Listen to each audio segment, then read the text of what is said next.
Los Miserables. Tomo 1. Fantine. Libro séptimo. La causa de Champmathieu. Capítulo 9. Un lugar donde empiezan a formarse las convicciones. Dio un paso, cerró maquinalmente la puerta tras de sí, y se quedó de pie, examinando lo que veía. Era la sala un vasto recinto apenas iluminado. Ya silencioso, ya lleno de un vago rumor, donde todo el aparato de un proceso criminal se desarrollaba con su gravedad mezquina y lúgubre, en medio de la multitud. En un extremo de la sala, precisamente en el mismo en que él estaba, los jueces, con aire distraído, con toga usada, se mordían las uñas o cerraban los párpados. Al otro extremo, una multitud desarrapada. Abogados en toda clase de actitudes. Soldados de rostro honrado y duro. Viejos frisos de madera manchados, un techo sucio, mesas cubiertas con una sarga más amarilla que verde. Puertas ennegrecidas por las manos. Algunos clavos en el artesonado. Quinqués tabernarios que daban más humo que claridad. Sobre las mesas, velas en sus candeleros de cobre. Oscuridad, fealdad, tristeza. Y de todo aquello se desprendía una impresión austera y augusta, pues se presentía esta gran cosa humana que se llama ley, y esta gran cosa divina que se llama justicia. Nadie, de entre aquella multitud, le prestó atención. Todas las miradas convergían en un punto único, un banco de madera adosado a una puertecilla, a lo largo de la pared, a la izquierda del presidente. Sobre aquel banco, iluminado por varias velas, había un hombre entre dos gendarmes. Aquel hombre, era el hombre. No lo buscó, lo vio. Sus ojos se dirigieron allí naturalmente, como si de antemano supiese ya el sitio que ocupaba. Creyó verse a sí mismo, envejecido, no exactamente con su mismo rostro, pero con su misma actitud y su mismo aspecto, con sus cabellos erizados, con aquella mirada salvaje e inquieta, con aquella blusa que llevaba el día en que entró en Digne, lleno de odio y ocultando en su alma aquel espantoso tesoro de pensamientos terribles, acumulados durante 19 años de presidio. Se dijo, con un estremecimiento: «Dios mío. ¿Me convertiré yo así?». Aquel hombre parecía tener por lo menos 60 años. Había en su aspecto un no sé qué de rudeza, de estupidez y de espanto. Al ruido de la puerta, el presidente volvió la cabeza y, comprendiendo que el personaje que acaba de entrar era el señor alcalde de Montreuil-sur-Mer, lo saludó. El abogado fiscal, que había visto al señor Madeleine en Montreuil-sur-Mer, a donde las funciones de su ministerio lo habían llamado en algunas ocasiones, lo reconoció y lo saludó igualmente. Él apenas se dio cuenta. Era presa de una especie de alucinación. Miraba. Jueces, un escribano, gendarmes, una multitud de cabezas cruelmente curiosas, había visto ya una vez aquello, 27 años antes. Estas cosas funestas, las volvía a encontrar ahora. Estaban allí, se movían, existían. No era un esfuerzo de su memoria, ni un espejismo de su imaginación, eran verdaderos gendarmes, verdaderos jueces, una verdadera multitud y verdaderos hombres en carne y hueso. Aquello existía evidentemente. Veía reaparecer y revivir a su alrededor, en toda su horrible realidad, los aspectos monstruosos de su pasado. Todo aquello estaba ante él. Se sintió horrorizado, cerró los ojos y exclamó, en lo más profundo de su alma: «Jamás». Y por un juego trágico del destino, que hacía temblar todas sus ideas y casi lo volvía loco, tenía delante a otro que era él mismo. Aquel hombre, a quien estaban juzgando, era conocido por todos como Jean Valjean. Tenía ante sus ojos, visión inaudita, la escena más horrible de su vida, representada por un fantasma. Todo era lo mismo, el mismo aparato, la misma hora de la noche, casi las mismas caras de los jueces, de los soldados y de los espectadores. Únicamente, encima de la cabeza del presidente había un crucifijo, cosa que faltaba en los tribunales del tiempo de su condena. Cuando lo habían juzgado a él, Dios estaba ausente. Detrás de él había una silla. Se dejó caer en ella, aterrado por la idea de que pudieran verlo. Cuando estuvo sentado, se aprovechó de un montón de legajos que había sobre la mesa de los jueces, para ocultar su rostro a toda la sala. Ahora podía ver sin ser visto.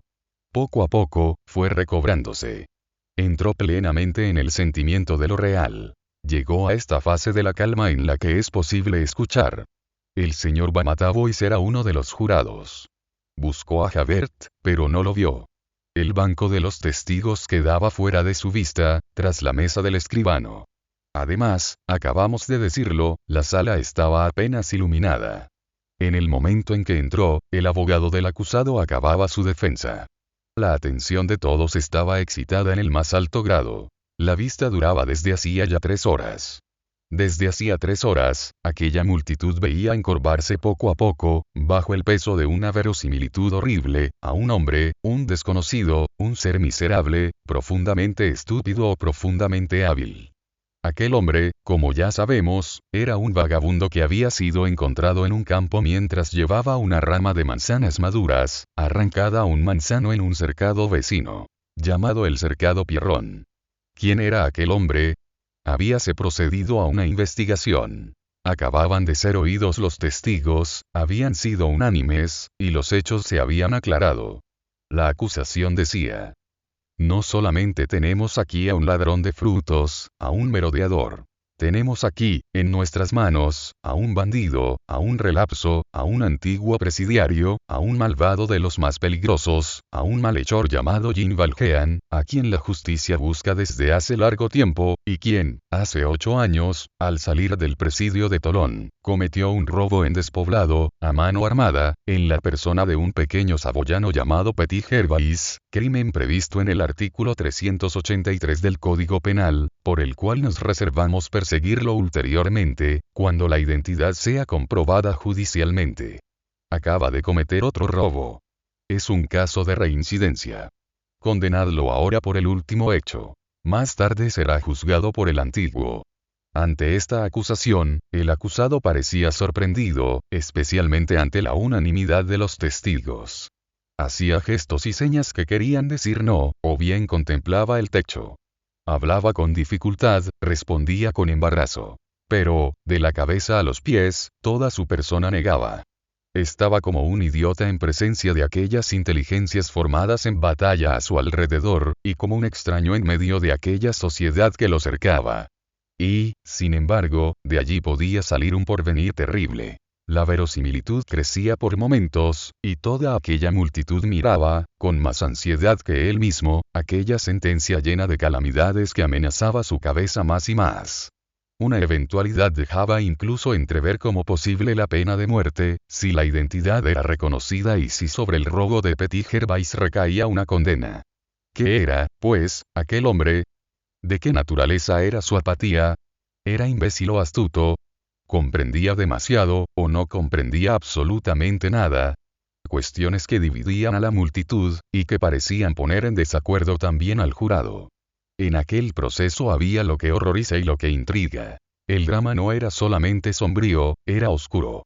El defensor había abogado bastante bien, en esta lengua de provincias que ha sido por mucho tiempo la elocuencia del foro, y que empleaban antiguamente todos los letrados, lo mismo en París que en Romorantin o en Montbrison, y que hoy, habiéndose convertido en clásica, la practican solo los oradores oficiales del estrado, a quienes conviene por su sonoridad grave y su frase majestuosa.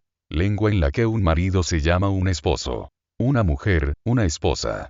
París, el centro de las artes y la civilización. El rey, el monarca. Monseñor el obispo, un santo pontífice. El abogado fiscal, el elocuente intérprete de la vindicta pública. La defensa, la voz que acaba de oírse. El siglo de Luis XIV, el gran siglo. Un teatro, el templo de Melpomene. La familia reinante, la augusta sangre de nuestros reyes. Un concierto, una solemnidad musical. El comandante general de la provincia, el ilustre guerrero que, etc. Los alumnos del seminario, estas tiernas levitas. Los errores imputados a los periódicos, la impostura que destila su veneno en las columnas de estos órganos, etc., etc. El abogado, pues, había comenzado por explicarse sobre el robo de las manzanas, cosa difícil para un buen estilo. Pero el mismo Benigne Bossuet se vio obligado a aludir a una gallina en una oración fúnebre, y lo hizo con elocuencia. El abogado había establecido que el robo de manzanas no estaba materialmente probado. Su cliente, a quien, en su calidad de defensor, persistía en llamar Champmathieu, no había sido visto por nadie escalando el muro o rompiendo la rama. lo habían detenido en posesión de esta rama, a la que el abogado llamaba preferentemente ramo, pero él decía haberla encontrado en el suelo y haberla recogido. ¿Dónde estaba la prueba de lo contrario? Sin duda aquella rama había sido rota y robada después de un escalamiento, y luego arrojada por el merodeador atemorizado. Sin duda había habido un ladrón. ¿Pero qué es lo que probaba que aquel ladrón fuese Champmathieu? Una sola cosa. Su calidad de antiguo presidiario. El abogado no negaba que esta circunstancia no apareciera desgraciadamente bien probada. El acusado había residido en Faverolles. El acusado había sido podador. El nombre de Champmathieu podía muy bien tener por origen el de Jean Mathieu. Todo esto era cierto. Finalmente, 4 testigos reconocían, sin dudar y positivamente, que Champmathieu era el presidiario Jean Valjean. A estas indicaciones, a estos testimonios, el abogado no podía oponer más que la negativa de su cliente, negativa interesada. Pero, suponiendo que él fuese el forzado Jean Valjean, ¿probaba esto que fuese el autor del robo de manzanas? Esto era una presunción, no una prueba.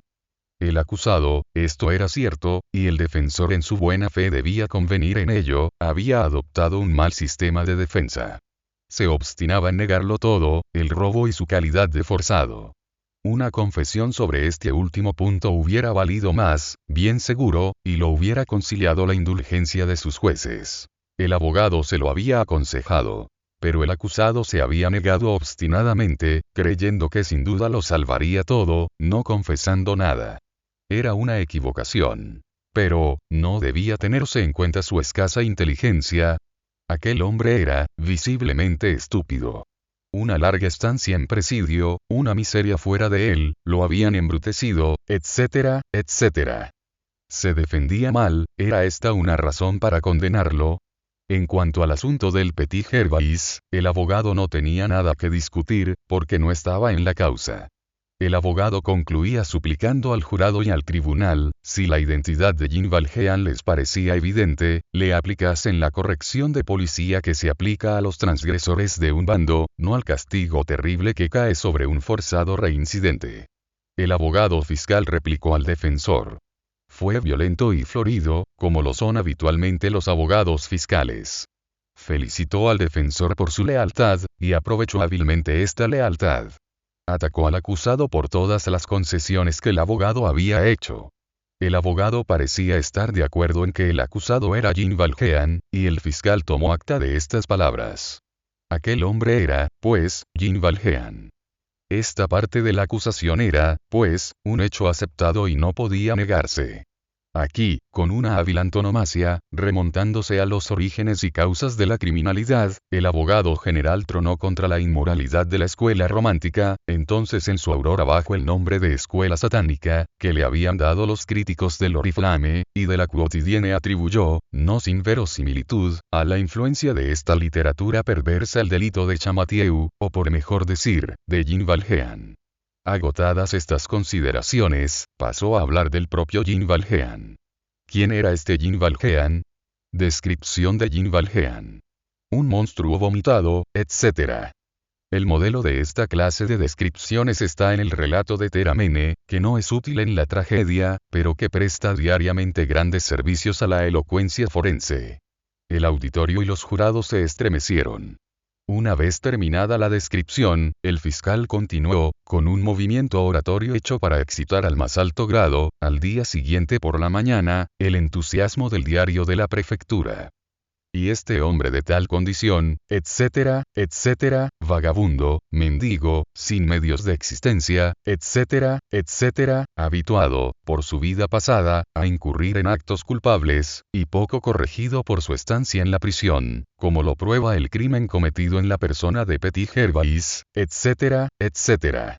Es un hombre tal el que, encontrado en la vía pública en flagrante delito de robo, a algunos pasos de una pared escalada, teniendo aún en la mano el cuerpo del delito, todavía niega el robo y el escalo, lo niega todo, niega hasta su nombre, niega hasta su identidad.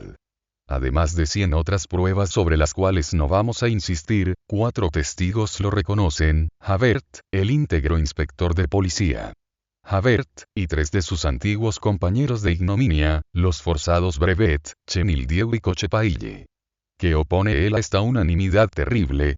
Niega. ¡Qué endurecimiento!